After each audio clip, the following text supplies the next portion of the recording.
आजच्या भागामध्ये सुरुवात झाली ती एका प्रश्नानं. है ना, बरोबर आहे ना? प्रश्नानं सुरुवात झाली. प्रश्न काय होता? मनामध्ये संशय उठला, समजा बरेचसे प्रश्न उठले. तर मग गुरुकडे आपण ते विचारायला पाहिजेत का? त्याचं निरसन केलं पाहिजे का? तर गुरुदेव काय म्हणले? काही वेळेस नाही. कारण काय? की आपल्या मनामधून सुद्धा काही संशय आपण मिटवू शकतो. जे सुरुवातीला मनातूनच ते संशय मिटवायचे आणि काही वेळेला विचारून ते संशय मिटवतात.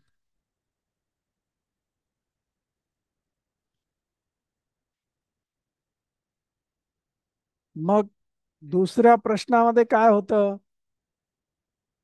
की कृष्ण, श्रीराम आणि हनुमान ह्याच्यामध्ये श्रीरामापेक्षा हनुमानांच्या कला जास्त होत्या. तर मग श्रीराम हे भगवान कसे, ईश्वर कसे, हा प्रश्न होता. तर तिथे गुरुदेवांनी खूप छान सांगितलं की भगवान से बढ़कर भक्त है, म्हणजेच ईश्वरापेक्षाही भक्तांचं स्थान मोठं आहे. हे कशामुळं होतंय? कारण भक्तांचा स्तर जे आहे ते उंच करण्यासाठी भगवान, आपले जे ईश्वर आहेत, ते आपलं डोकं आहे ते विनम्र करतात, खाली करतात. कशासाठी? तर भक्ताचा स्तर उंच झाला. भक्ताचं महत्व जे आहे ते जनमानसामध्ये उच्च स्तरावर असलं पाहिजे. मग भक्त कोण? तर ते धर्माचं रक्षण करतात, ते सगळे भक्त. आणि धर्मो रक्षती रक्षिता, म्हणजेच तुम्ही धर्माचं रक्षण केलं, धर्माचा प्रचार केला, प्रसार केला, तर धर्म तुमचं रक्षण करतो. म्हणजे हे कसं आहे, व्हाईस वर्सा आहे.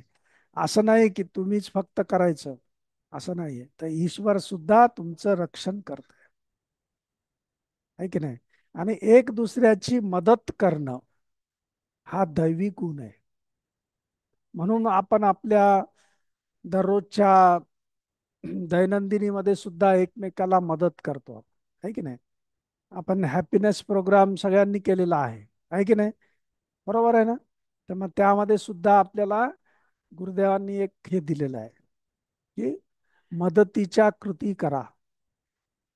आहे ना, आठवते ना सगळ्यांना? तर एकमेकाची मदत करणं हा दैवी गुण आहे. आणि मग गुरुदेव क्षमा, आर्जव, सत्य, अहिंसा, दया आणि संतोष ह्याच्याविषयी सांगतात आपल्याला. तर सगळ्यात पहिलं काय आहे ते म्हणजे सहनशीलता. सहनशीलता काय म्हणतो आपण? सहनशीलता म्हणजे क्षमा. तर ही सहनशीलता आपल्यामध्ये असली पाहिजे,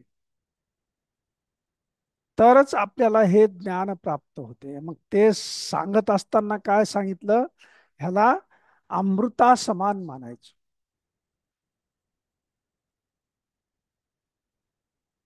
त्याच्यामध्ये पृथ्वीचं उदाहरण दिलं. पृथ्वी कशी आहे? सहनशील आहे. तिला खोदलं तर खोदून खोदून थकला असेल म्हणून पाणी देते प्यायला, आणि अजून खोदायचं तर खोद म्हणते. एवढी सहनशीलता आपल्यामध्ये येते. या सहनशीलतेचा आपल्यावर, आपल्याला स्वतःला काय फायदा आहे, काय बेनिफिट आहे? तर सहनशीलतेमुळे आपली सजगता वाढते. आणि दुसरं काय होते? चुका आपल्या कमी होतात आणि पश्चाताप कमी होतो. सहनशीलतेचा सगळ्यात महत्वाचा फायदा काय आहे? ते म्हणजे आपली सजगता वाढते, आपल्या चुका कमी होतात आणि पश्चाताप कमी होतो. जेवढं आपण सहनशील असू, सहनशीलतेचा स्वीकार करू, तेवढं आपल्या जीवनामध्ये सुख प्राप्त. जीवनात दुःख येण्याचं कारण, राग येण्याचं कारण काय आहे? की सहनशीलता संपली की राग येतो, आणि रागामुळे जीवनामध्ये दुःख प्राप्त. म्हणून सहनशीलता. त्यानंतर आहे आर्जव. आर्जव म्हणजे काय? सहजता. आपल्यामधली जी सहजता आहे त्याला आपण काय म्हणतो? आर्जव म्हणतो. तर हे आपलं बुद्धी, आपलं हृदय, ह्या दोन्हीचा वापर करून आपण सहजतेमध्ये राहिलं पाहिजे. कुठलंही कार्य करत असताना बुद्धी आणि हृदयाचा वापर करून जेव्हा आपण करतो, तेव्हा ते सहज असतंय. आणि त्यामुळं आपण प्रामाणिक राहतो. आणि प्रामाणिक राहिल्यामुळं काय होतंय? कुठलाही दिखावा नाहीये, आहे की नाही? मग दिखावा जर नसेल, आपल्यामध्ये सहजता असेल,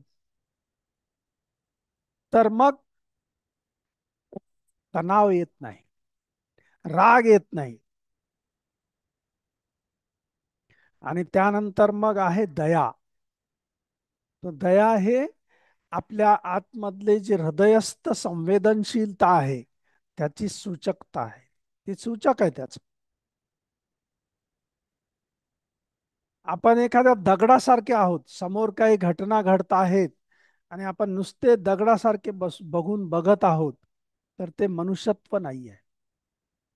तर दया हे काय? मनुष्यत्वाचं लक्षण आहे. आपल्या आतमध्ये असलेली मनुष्यत्व आहे, संवेदनशीलता आहे, त्याचं लक्षण आहे. मग याचा फायदा काय आहे आपल्याला? तर कुणाची जर काही चूक झाली, म्हणजे अध्यात्मामध्ये त्याचा फायदा काय आहे? तर चूक झाली तर त्याला आपण माफ करू शकतो. दया आली तर माफ करू शकतो. कारण त्याच्यातला काही तणाव आहे, त्याच्यामुळं त्याची सजगता कमी झालेली आहे, वर्तमान क्षणात मन नाहीये, म्हणून त्याच्या चूक झालेली आहे. तर त्या चुकीला आपण क्षमा करू शकतो, है की नाही? आणि जर आपल्यामध्ये ती दया नसेल, तर खूप चांगली परिस्थिती आहे, सगळं अनुकूल आहे, तरीही पण आपण दुःखी होतो. कारण आपण स्वतःच ठरवलेलं आहे की मला दुःखी राहायचं. आणि जेव्हा तुम्ही स्वतः ठरवता तुम्हाला दुःखी राहायचंय, तर तुम्हाला सुखी कोणी करू शकत नाही, आहे की नाही? म्हणून आपल्या आतमध्ये संतोष, समाधान असलं पाहिजे. आणि हे काय आहे? आपल्यातली जी संपत्ती आहे, ती संपत्ती आहे, ती संतोष म्हणजे एक संपत्ती आहे. आणि अष्टांग योग सूत्र जे सांगितलेले आहेत, त्या अष्टांग योग सूत्रामधलं जे नियम आहे, तर नियम मध्ये सुद्धा संतोष आहे. शौच, संतोष, तप, स्वाध्याय आणि ईश्वर प्रणिधान, हे 5 नियम आहेत. तर हे नियम आपल्याला पाळायचे आहेत. आणि हे काय तुम्हाला वरून ईश्वर देणगीनं वरून काय पडणार नाहीये. तर तुम्हाला स्वतःला आतमध्ये निर्णय करावा लागेल की मला दुःखी व्हायचं नाहीये. आणि जेव्हा तुम्ही हा निर्णय करता, तर मग तुम्हाला कोणीही दुःखी करू शकत नाही. आणि मग हे कसं आणायचं? आपल्यामधला संतोष आहे हा वृद्धिंगत कसा करायचा? तर आपल्या पुरुषार्थानं. त्यानंतर आपल्या आपली जी धारणा आहे, कोणती धारणा आहे? की मला खुश राहायचं, मला संतुष्ट राहायचं, ही धारणा आहे. नियम बनवून घ्यायचा. काही परिस्थिती आली, काय झालं तरी मी दुःखी होणार नाही, संतुष्ट राहील. आणि त्यासाठी प्रयत्न करावा लागेल, मेहनत करावी लागेल. आणि ही मेहनत जेव्हा आपण करतो, त्यावेळेस मग आपल्यातला जो संतोष आहे, तर तो वृद्धिंगत होतो. आणि अध्यात्माच्या मार्गामध्ये, ज्ञान मिळवण्यामध्ये त्याचा आपल्याला उपयोग होतो. हा, मग त्यासाठी आपल्याला सपोर्ट म्हणून सहाय्यता म्हणून काय काय आहे? तर आपण जी साधना करतो, सुदर्शन क्रिया करतो, ध्यान करतो, प्राणायाम करतो, तर त्यामुळं हे आपल्यामध्ये दृढ होण्यासाठी त्याचा उपयोग होतो. म्हणून क्षमा, आर्जव, सत्य, अहिंसा, दया आणि संतोष ह्याला कसं मानायचं? अमृतवत मानायचं. असं अष्टावक्र हे राजा जनकाला सांगतात. तुला जर ज्ञान प्राप्त करून घ्यायचं असेल तर क्षमा, आर्जव, सत्य, अहिंसा, दया आणि संतोष ह्याला अमृतवत मान, पियुषवत मान.